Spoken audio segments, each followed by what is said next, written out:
In case you haven't heard, there's a horrific genocide happening abroad right now. Thousands of innocent civilians have been brutally killed, children are starving, and it's currently the largest displacement crisis in the world. Now, you might think I'm talking about Gaza. Sadly, I'm not. I'm talking about Sudan, where innocent civilians have been caught in the middle as a civil war has turned proxy war, has turned genocidal war, at the center of which is a clash between the country's military and a powerful militia known as the Rapid Support Forces, or RSF. The fighting has been happening for over a year now, killing more than 14,000 people and displacing over 8 million as the RSF loots homes, rapes women and girls, and commits ethnic cleansing on the Masalit people and other non-Arab groups. The Sudanese military has also killed civilians, and there are warnings of an imminent famine for millions of Sudanese people. Just last month, the UN Special Advisor on the Prevention of Genocide said the war in Sudan is unfolding into a, quote, Rwanda-like genocide.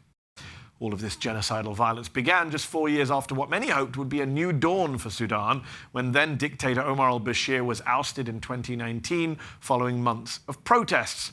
Sadly, Sudan's transition towards democracy fell apart just 2 years later when the country's military, together with the RSF, arrested the prime minister and threw civilians out of their power-sharing agreement.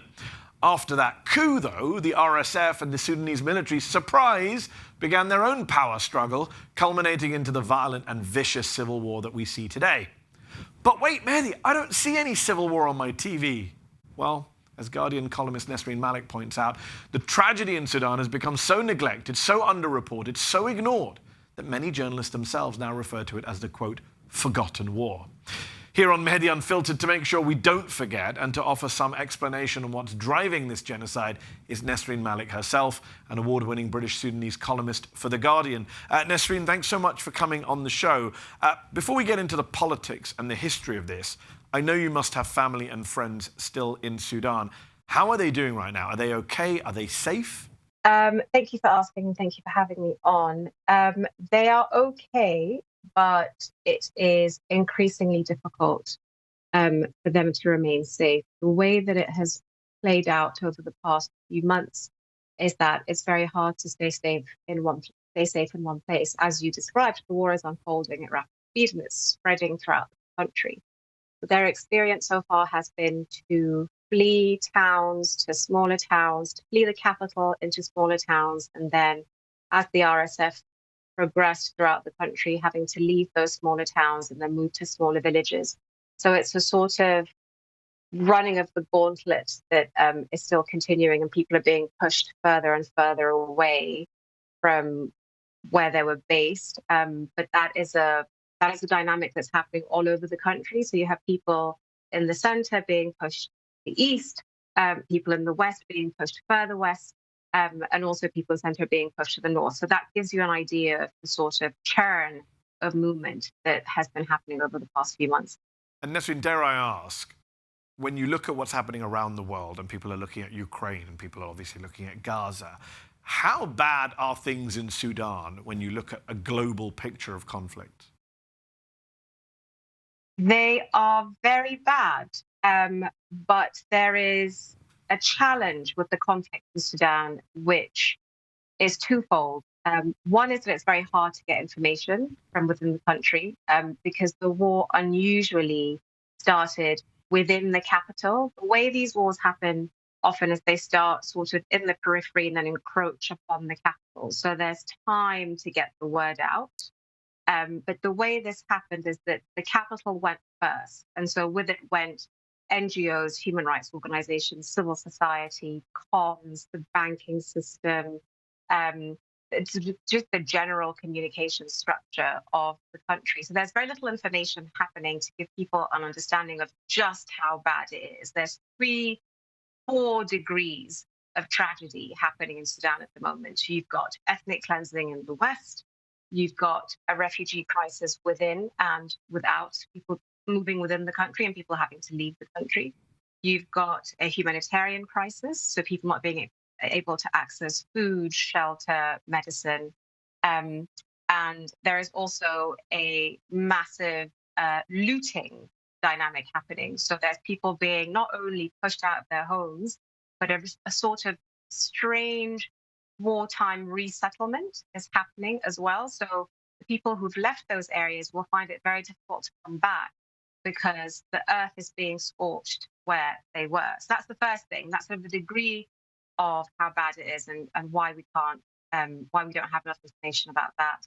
But the second thing is that there are sort of two, as you say, very high profile conflicts that are jostling against the Sudan conflict. It's quite hard to get attention for conflicts in Africa anyway.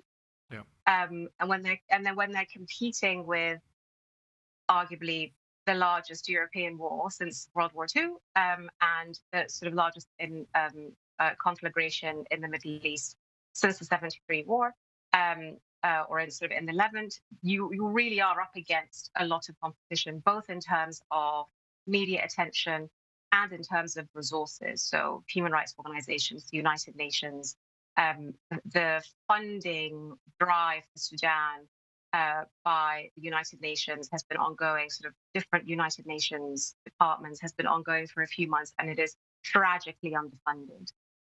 So people aren't just contributing because they're not hearing about it. Nesrine, explain the dynamic when it comes to the fighting, the factions, the splits. Because in the past, fighting in Sudan, in Darfur, for example, which caught the world and George Clooney's attention, was portrayed as Muslim versus Christian, Arab versus African. But it's never that simple or simplistic, is it? It's never quite been that simple historically. Conflict has unfolded along the lines of ethnicity in Sudan and along the lines of religion. So yes, between North and South, it was between Muslim and Christian, and between center and west, which is what the Darfur situation was between Arab and African. But underlying these ethnic lines are economic issues, economic centralization, monopolization of the economy in the hands of a chosen few since independence. So it's a dynamic that has unfolded over years of marginalization and exclusion and economic centralization that ended up making marginal or peripheralizing people of certain identities. Now, having said that, that does not mean that the way the violence does play out once it erupts, it does play out against ethnic lines. In Darfur at the moment, there is an Arab militia, the RSF, and allies of the RSF, basically targeting tribes of African origin and chasing them out of their homes, razing their villages to the ground, burning them in a systematic way so that they would never come back, which is ethnic cleansing. But then there is another part of this war, which is Arab upon Arab, which is how the sort of security/military establishment fell out. And that's the heart of this conflict, which is the military and the paramilitary could not agree. And they're off doing separate things, litigating separate parts of their political agenda. So the heart of the war is the paramilitary, which is this ethnic cleansing force now in Darfur, which is also an echo of what happened in the 90s at the behest of the military. And then the conflict between the RSF and the military itself. It's complicated. I'm trying to do my best to condense it, but it's quite complicated. No, we appreciate it. In your Guardian piece, you mentioned that the UAE has been backing the RSF during this war. There's been reporting that Iran is supplying drones to the other side, to the Sudanese military. What is the motivation of outside regional powers here? And is the West playing a role too? The West is not playing a role at the moment. The West's role in Sudan traditionally has been to sanction, punish, and isolate. And once the Bashir government was overthrown in '89, Sudan sort of came in from the cold as far as the West is concerned. But there hadn't been relations for so long that it was very difficult to rebuild those connections. And things happened very quickly after the revolution in 2019, which means that the Western powers never really managed to get leverage within Sudan or actually develop any interest in the country or understand the strategic nature. So that's one aspect, which is the sort of weakness and sort of bafflement of Western powers regarding what's happening in Sudan. The second aspect is, you asked, why is the UAE and countries like Iran getting involved? Sudan is an incredibly resource-rich country. It's strategically located. It has a border of the Red Sea, which we've seen is quite crucial, particularly over the past few months as the Israel-Gaza war has unfolded across the lines of Houthi attacks on Red Sea vessels. It also has a very rich hinterland of raw materials. Gold, in particular, is very important and very bounteous in Sudan.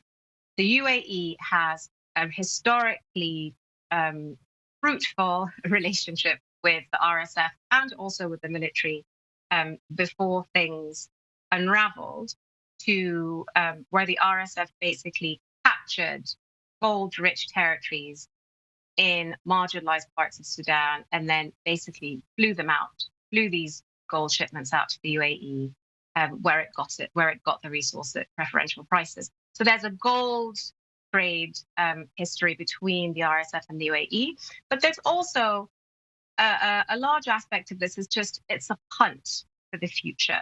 These are two warring parties. Sudan is this very resource-rich country, strategically located. It's got Egypt to the north, Kenya to the south, South Sudan as well. And so it's seen as a country that if you back the right horse, if you manage to invest in the right party, it's a low-cost investment for you, especially if you're a very wealthy country like the UAE. And if they prevail, you basically have captured the economy and the resources of the country for your own purposes. So there's a lot of that sort of future betting on who's going to win. Before we finish, Nesrine, we have to address the elephant in the room. People are much more focused on the genocide in Gaza right now than they are on the genocide in Sudan. As someone who deeply cares about both Gaza and Sudan, what do you make of the difference in coverage of these two issues, the difference in attention and concern, the lack of people rallying around Sudan in the same way they did, say, 20 years ago over Darfur?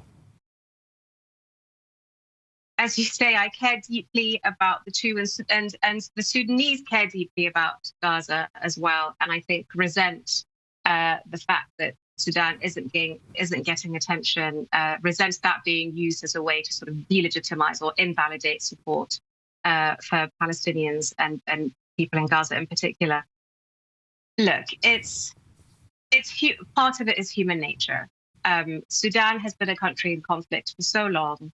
It hasn't quite played out in this particular way, but for the sort of uninitiated, it's just an intractable war that has been happening for the past 50, 60 years, but has now entered a new phase. So there's that aspect of it. You're a journalist, you understand how stories need to have a clear, sharp narrative. There isn't that narrative in Sudan. But then there's also an element of what you expect to see in African countries, how we analyze African countries, how we talk about them.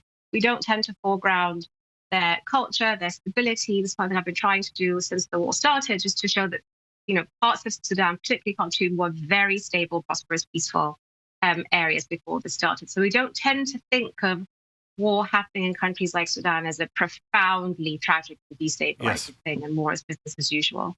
And the third aspect is that we have information from Gaza. We have social media, we have pictures, there is connectivity, and we just don't have enough. We don't have enough images, we don't have enough footage, and we don't have enough sort of galvanizing information that could really attract people's eyeballs and attention. And also, we don't have the advocates that were very interested in Sudan 20 years ago, because the narrative was clean and binary. The more complicated the narrative is, the less sexy it is, the harder it is to sell. So there is that as well. Last month on Twitter, Nesrine, you criticized UK Shadow Foreign Secretary David Lammy for trying to use Sudan as a kind of gotcha point. When criticizing pro-Palestine protesters, he was suggesting that Gaza is getting too much attention. Why aren't we talking about Sudan? Is that something you're seeing a lot of in pro-Israel circles, using Sudan as a kind of deflection point for whataboutism purposes? It's very common, and it's ironic, because I have not heard Sudan mentioned as much as I have in relation to Gaza. So I rarely hear about Sudan as a standalone topic, in these circles, but I hear about it as a place that is evidence that people care disproportionately about Gaza because they have some sort of agenda or underlying anti-Semitism. The truth is, David Lammy and others who made these points about Sudan didn't care about Sudan before the Gaza war either, which is something verifiable. You can look into the Hansard, you can look into the public record and see how many times he's mentioned Sudan since the war started. I think it was once. And so these are, to us, to Sudanese who, have become kind of professional media monitors to try and gather scraps of attention. We can really see this pattern, and there is no competition between the two. Certainly no competition that Sudanese would like to see. Ideally, we would care about everything equally. Ideally, access to information is equal, but that's not the situation here. So what we can do in the meantime is try and highlight what is happening in Gaza and what is happening in Sudan, and not pit them against each other in order to make a broader point about which one is valid and which one isn't valid. We should care about all equally, but it's understandable if we can't. Well said. We should care about them all. Nesrine Malik, thank you for caring. Thank you for explaining. We appreciate you taking time for us today.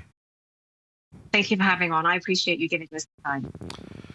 Well, that's our show. Mehdi Unfiltered will be back next week. But in the meantime, make sure you're subscribed to Zeteo. For now, from me, goodbye.